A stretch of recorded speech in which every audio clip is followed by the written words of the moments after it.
All right, let's jump right into this week's explainer. If you've been tracking AI, you know we've basically been riding a nonstop hype train for years now. But looking at all the data we've gathered between May 4th and May 10th, 2026, a massive shift has clearly emerged. Essentially, playtime is over. AI is officially entering its maturation phase. We're pivoting from just building really cool models to figuring out how on earth we actually deploy, power, and govern them at a true global scale. Just listen to how Jensen Huang, NVIDIA's CEO, is framing the macroeconomic stakes right now. He's reminding everyone that we are way past just building chatbots. This is about full-on reindustrialization and completely transforming jobs. He sees AI as creating entirely new workflows in what he calls AI factories. And honestly, whether you're totally on board with that level of optimism or not, this is the exact narrative driving global regulation, how fast enterprises are adopting the tech, and how the public is trusting it. So we're cutting through all the noise this week by organizing everything into 5 clear pillars. Section 1 is the enterprise deployment race. Section 2 covers the great compute bottleneck. Section 3 is a new era of testing. Section 4 tackles geopolitics and global policy. And Section 5 looks at what this means next. Let's get into it.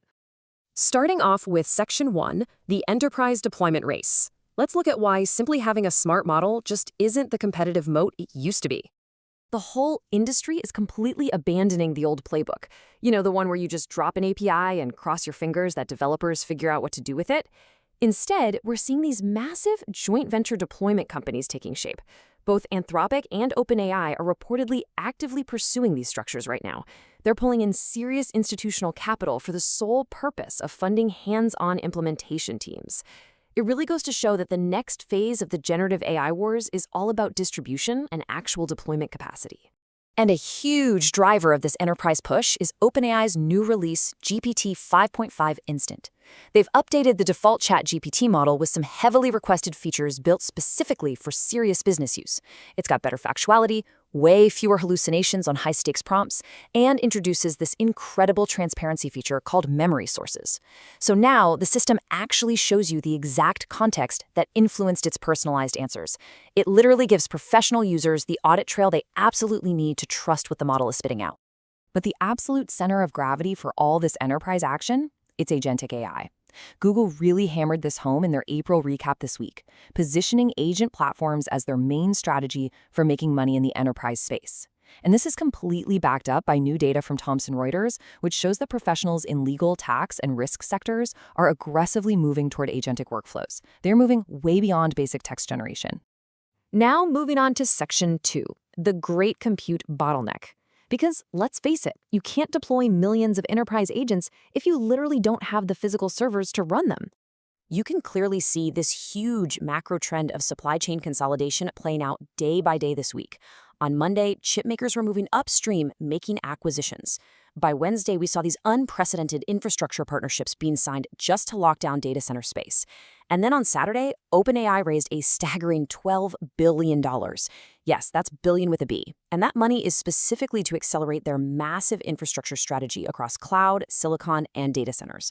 The supply chain is tightening up fast. To put a specific number on it, $1.65 billion. That is exactly what Lattice Semiconductor paid to acquire AMI this week. And why does that matter to us? Well, AMI is a software firm that specializes in platform firmware and systems control. This deal proves that the AI infrastructure game is increasingly about manageability, control layers, and security, not just hoarding raw GPUs. The entire ecosystem built around the chips is becoming incredibly valuable. Compute scarcity is getting so intense that it's creating some incredibly strange bedfellows. I mean, Anthropic literally had to tap into SpaceX's data center resources just to keep up with the demand from cloud developers. Meanwhile, Microsoft is aggressively rolling out its Maya 200 inference chip to drive down their own hyperscaler costs. And looking at the broader market, the latest forecasts from TSMC and ASML show that the massive AI spending boom from the cloud giants isn't slowing down one bit. At the exact same time, researchers over at Meta are stepping back and questioning how we even measure these computational costs in the first place. They just published a framework called Compute Optimal Tokenization, arguing that we should really be looking at bytes rather than tokens. It's kind of like paying for your water by the exact fluid ounce instead of just buying it by the glass. It completely flips how we calculate cost and performance scaling during model training, showing us that the foundational math of AI is still very much being optimized. All right, on to Section 3, a new era of testing. Because plugging all this insane computational power directly into enterprise workflows obviously requires some intense oversight. The major players are finally formalizing trust.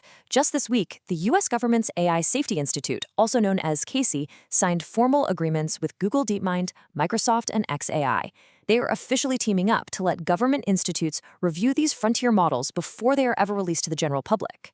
So the whole move fast and break things era, yeah, that's completely over in this space. Evaluating risks, like assessing a model's cybersecurity capabilities or its national security implications, is no longer just some voluntary PR stunt. It is a strict, baked-in requirement for market entry now. If you're building a frontier model today, collaborating with national security and standards boards pre-launch is just standard operating procedure. Which, of course, naturally begs the question, as these models undergo national security testing and become deeply integrated into critical infrastructure, how exactly is this reshaping international power dynamics? Because AI is definitely not just software anymore, it's a massive point of national leverage.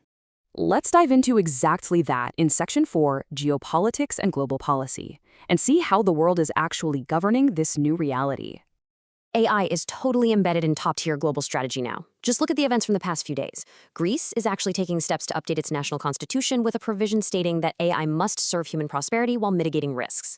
Then, on the diplomatic front, Reuters is reporting that the US and China are weighing official state-level discussions specifically focused on AI. We also saw reports that the Trump administration is actively framing US AI leadership as a key diplomatic talking point ahead of summits with global leaders.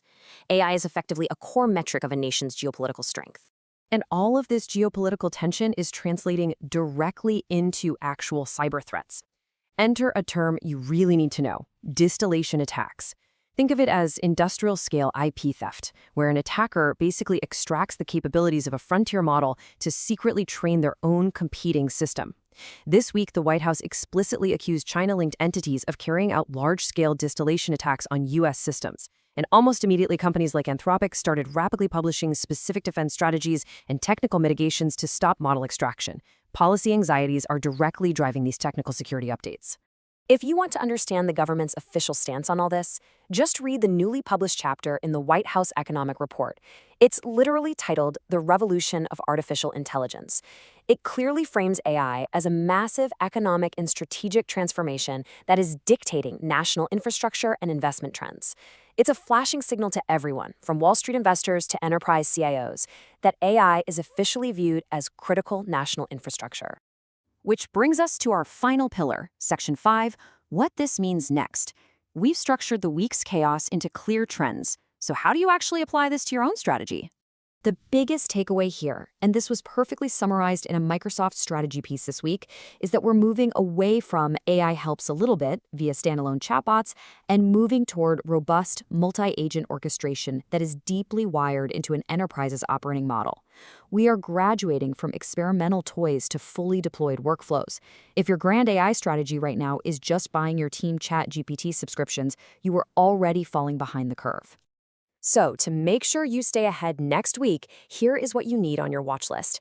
Keep a close eye on Anthropic's Safety Fellows pipeline. They are actively hiring for safety research, which is a massive signal of where the funding is flowing. If you're a network defender, definitely bookmark the upcoming Claude security webinar.